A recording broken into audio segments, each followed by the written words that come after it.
Hi everyone, you are tuned in to a rookie survivalist, and today I'm going to take a break from the normal survival action games that everyone likes, and we're going to do the Stanley Parable. It's a good change of pace. I'm not going to talk a lot during this game. I'm going to try and follow everything the narrator says for this episode, and that's it for now. Let's go and check it out. This is the story of a man named Stanley. Stanley worked for a company in a big building where he was employee number 427. Employee number 427's job was simple. He sat at his desk in room 427 and he pushed buttons on a keyboard. Orders came to him through a monitor on his desk, telling him what buttons to push, how long to push them, and in what order. This is what employee 427 did every day of every month of every year. And although others might have considered it soul-rending, Stanley relished every moment that the orders came in, as though he had been made exactly for this job. And Stanley was happy. And then one day, something very peculiar happened. Something that would forever change Stanley. Something he would never quite forget. He had been at his desk for nearly an hour when he realized that not one single order had arrived on the monitor for him to follow. No one had showed up to give him instructions, call a meeting, or even say hi. Never in all his years at the company had this happened, this complete isolation. Something was very clearly wrong. Shocked, frozen solid, Stanley found himself unable to move for the longest time. But as he came to his wits and regained his senses, he got up from his desk and stepped out of his office.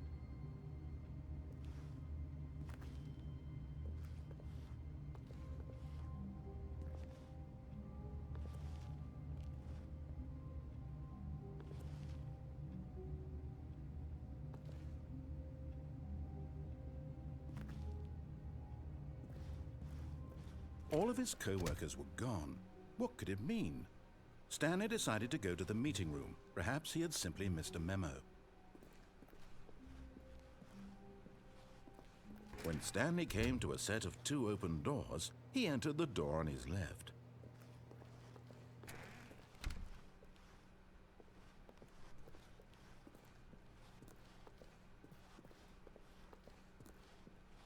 Yet there was not a single person here either.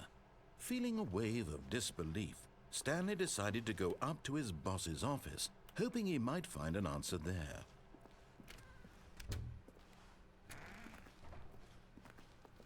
Stanley stepped into the broom closet, but there was nothing here, so he turned around and got back on track. Coming to a staircase, Stanley walked upstairs to his boss's office.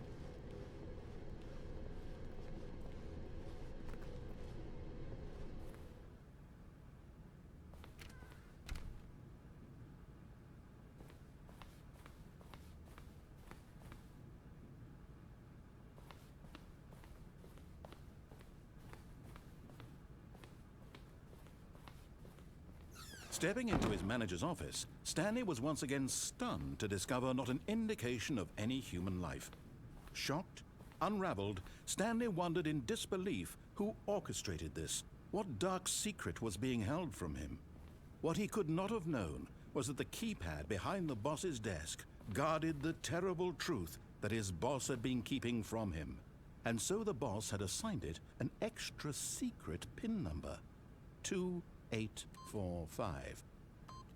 But of course, Stanley couldn't possibly. Yet incredibly, by simply pushing random buttons on the keypad, Stanley happened to input the correct code by sheer luck. Amazing. He stepped into the newly opened passageway.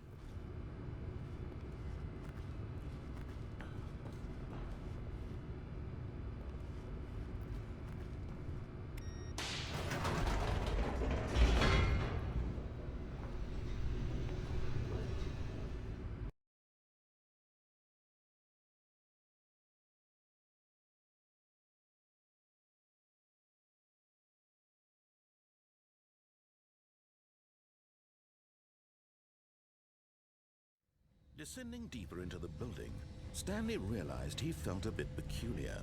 It was a stirring of emotion in his chest, as though he felt more free to think for himself, to question the nature of his job. Why did he feel this now, when for years it had never occurred to him? This question would not go unanswered for long.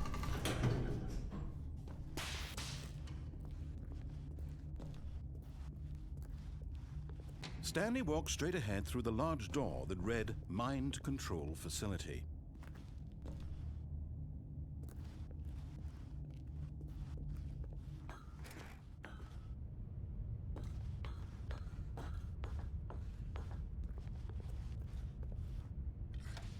The lights rose on an enormous room packed with television screens. What horrible secret did this place hold? Stanley thought to himself. Did he have the strength to find out?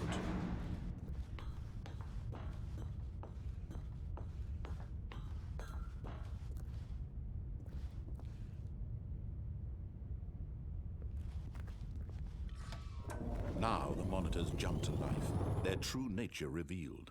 Each bore the number of an employee in the building, Stanley's co-workers. The lives of so many individuals reduced to images on a screen, and Stanley, one of them, eternally monitored in this place where freedom meant nothing.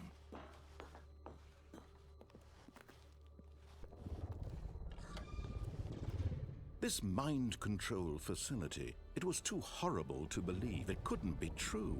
Had Stanley really been under someone's control all this time?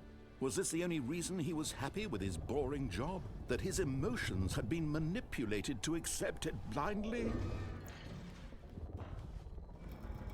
No, he refused to believe it. He couldn't accept it. His own life in someone else's control? Never! It was unthinkable, wasn't it? Was it even possible?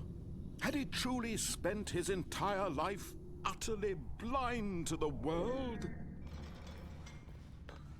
But here was the proof, the heart of the operation.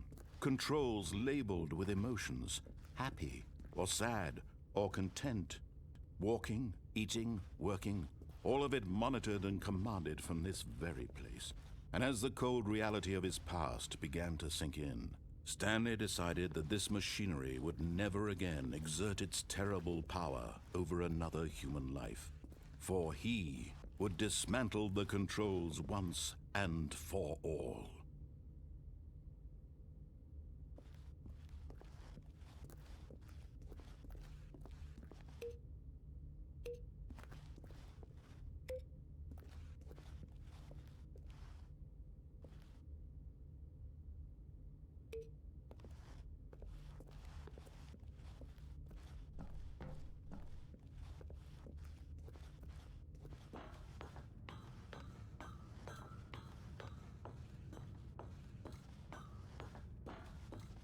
And when at last he found the source of the room's power, he knew it was his duty, his obligation, to put an end to this horrible place and to everything it stood for.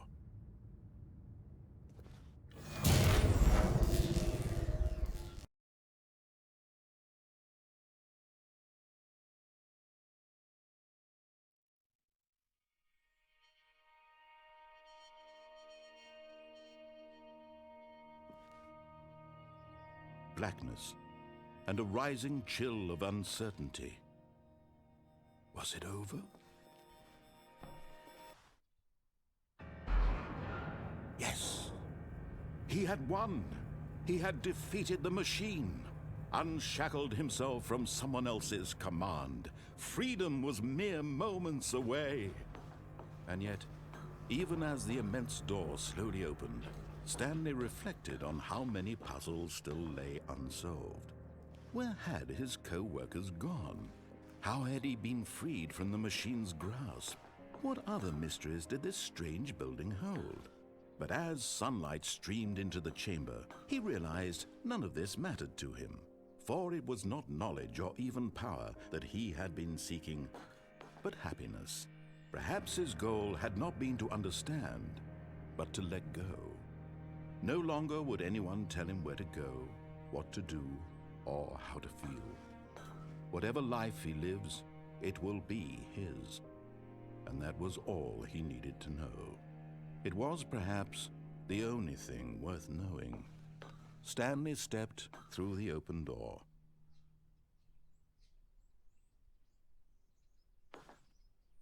Stanley felt the cool breeze upon his skin, the feeling of liberation, the immense possibility of the new path before him.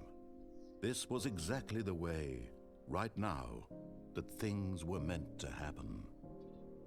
And Stanley was happy.